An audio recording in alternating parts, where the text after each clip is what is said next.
Assalamualaikum warahmatullahi wabarakatuh. Om Swastiastu, Namo Buddhaya, dan salam kebajikan. Izinkan saya untuk membahas atau menjelaskan materi tentang agama dan tubuh.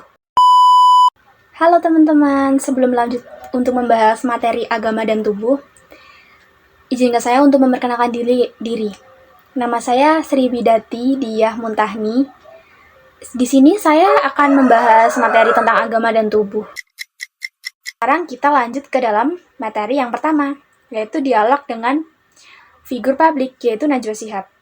Banyak orang yang memisahkan tubuh dan spiritual. Padahal menurut saya, tubuh juga bagian dari ibadah, cara kita menjaga kesehatan, berpakaian, dan bahkan beristirahat adalah bentuk penghargaan terhadap ciptaan Tuhan. Selanjutnya, saya akan membahas tentang materi agama. Siswa atau mahasiswa itu pada bilang seperti ini. Betul Mbak Najwa, tapi sering kali tubuh mulai dijadikan objek penilaian sosial, seperti diukur dari standar kecantikan, terus atau ideal tertentu kayak misal berat badan, atau misal ya badan kita tuh gemuk, terus banyak yang ngejat, atau terus badan kita tuh gemuk, jelek, jerawatan gitu tuh mesti banyak yang ngejat dari Mbak Najwa Shihab. Itu karena budaya populer lebih cepat membentuk persepsi kita daripada refleksi agama. Padahal agama bisa menjadi sumber etika tubuh. Bagaimana tubuh digunakan untuk kebaikan, bukan eksploitasi. Oke. Dan saya juga mendengar nih beberapa mahasiswa bilang, Mbak Najwa, tubuh bukan hanya milik pribadi, tapi juga tanggung jawab spiritual. Apakah bilang? Tepat, tubuh adalah amanah. Menghormati tubuh berarti menghormati Sang Pencipta. Betul sekali. Jadi, untuk saya sendiri, itu tuh seperti kayak, kan kita udah diberi sama Tuhan nih. Ya, memang sih saya tahu manusia tuh nggak ada yang sempurna. Cuman kan, apa baiknya kita bersyukur sudah diberikan tubuh yang sehat, terus paras yang cantik, terus karena Allah itu maha baik. Allah itu teman, mari kita simak bersama ya. Love itu sesuatu yang banyak dibahas. Jadi mau nanya juga ke Abi, tuntunan agama soal bagaimana kita menerima dan mencintai diri sendiri, Bi. Ya, cinta itu biasa kita tidak paham siapa yang kita cintai, sehingga salah. Kita kenali diri Anda. Sebab kalau Anda tidak mengenal diri Anda, bisa jadi Anda melakukan suatu kegiatan yang justru mencelakakan Anda. Dan itu banyak. Al-Quran berkata, wa ma zalamahumullah walakin kanu anfusahum yazlimun. Allah tidak menganiaya mereka, tapi mereka sendiri yang menganiaya dirinya. Kenapa itu? Mari kita lihat sekarang. Manusia ini terdiri dari jasmani, akal, rohani. Tiga bagian. Ini harus menyatu. Kalau hanya memperhatikan akal saja, mengabaikan perasaan, kacau hidupnya. Perasaan saja mengabaikan akal, kacau hidupnya. Perasaan dan akal saja mengabaikan jasmani, kacau diri.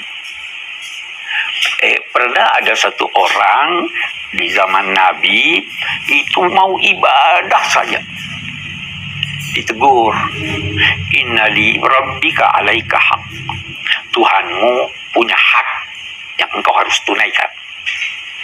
Wali badanika alaika hak, badanmu juga punya hak yang kamu harus perhatikan. Wali ahlika alaika hak, keluargamu juga kamu. Ini harus digabung. Si jasmani semata-mata, kita jadi binatang. Kalau kita hanya memperhatikan akal semata-mata, akal tidak menjamin kita memperoleh sesuatu yang benar, karena ada kebenaran yang tidak dapat terjangkau oleh akal. Jadi gabung. Jadi menjadi manusia, mencintai diri sendiri itu memperhatikan tiga hal. Ya, itulah yang dinamakan manusia seutuhnya. Manusia itu diibaratkan seperti air. Air itu terdiri dari oksigen dan hidrogen.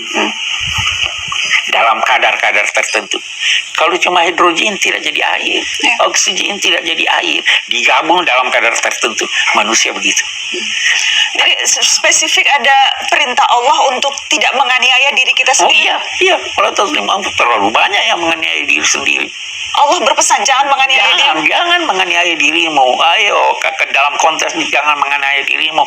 Perhatikan badanmu, perhatikan kesehatanmu, perhatikan keluargamu. Ada di sini ada pesan bagus sekali kita lihat. Ada ungkapan begini. Hadis, tapi ada yang berkata itu sebenarnya ucapan Sayyidina Ibrahim. Dari dulu, dari semua agama begitu. Dia katakan begini. Alal mar'i, seorang yang berakal selama akalnya belum dikalahkan oleh nafsunya, maka mereka itu mempunyai saat-saat dalam hidupnya. Ada saat dia berdialog dengan Tuhan. Berdialog dengan Tuhan itu apa? Kalau kita dalam Islam baca Quran, berdoa, itu kita berdialog dengan. Oke, kita selanjutnya masuk ke materi dialog dengan figur fiksional. Materi yang kedua yaitu dialog dan figur fiksional film. Ini sih tentang judul filmnya ya, yang aku lihat sih dari April of 2010. Terus tokoh fiksionalnya Elizabeth Gilbert. Nah, awalnya tuh kayak gimana ya, dari ceritanya tentang Elizabeth tuh merasa tubuhnya adalah beban, selalu ingin kurus, kayak misalnya pengen, mungkin dia insecure kali ya melihat teman-temannya kurus, cantik, terus diterima gitu. Tapi saat aku pada saat Elizabeth berdoa, belajar di India, beliau tuh sadar tubuhnya adalah bagian dari pengalaman spiritual. Melalui tubuh aku makan, berdoa, dan mencintai. Benar sekali. Ada baiknya kita tuh selalu bersyukur, guys. Menerima baiknya kita lah ciptaan Tuhan. Segimanapun kita bentuknya, merasa gendut atau banyak lemak atau apa, kan kita ada satu nih, bisa olahraga, terus makan makanan sehat, menjaga pola makan, gitulah. Jaga pola tidur juga, itu sangat penting, guys.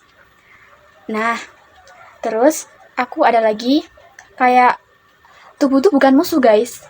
Spiritual tapi jembatannya. Emang bener ya? Kata Elizabeth nih, ya Tuhan bekerja juga melalui tubuh. Saat kamu makan dan dengan sadar, bernafas dengan tenang, menari atau berjalan, kamu sebenarnya sedang beribadah tanpa kata. Bener sekali. Kayak cuplikannya ya, mari kita tonton. Oke, halo teman-teman. Oke, baik. Kita selanjutnya akan masuk ke dalam materi dialog dengan figur lintas iman ya. Jadi judul sih, bagian kita tuh tubuh sebagai rumah iman ya. Figur lintas iman yaitu Romo Mangunjiwo, Katolik, dan Cak Unun MH Ainun Najib. Itu dari tokoh kayak Islami gitu. Pertama, aku tuh akan membahas Romo dan Cak Nun, bagaimana agama melihat tubuh manusia gitu kan. Terus habis itu Romo Mangunjiwo menjawab, tubuh itu sakral dalam tradisi Kristiani. Tubuh menjadi tempat roh kudus terdiam. Maka kita harus menghormati bukan menindasnya. Betul sekali. Sebaiknya kalian yang para orang-orang yang insecure ada. Terus Cak Nun tuh menjawab, saya setuju Romo. Dalam Islam juga, tubuh adalah titipan Allah. Kita tidak boleh menyiksanya, baik dengan hawa nafsu, berlebihan, maupun dengan membencinya. Tubuh itu alat untuk bersujud. Mahasiswa menjawab lagi, menarik. Jadi lintas iman pun bisa sepakat bahwa tubuh bukan lawan dari iman ya.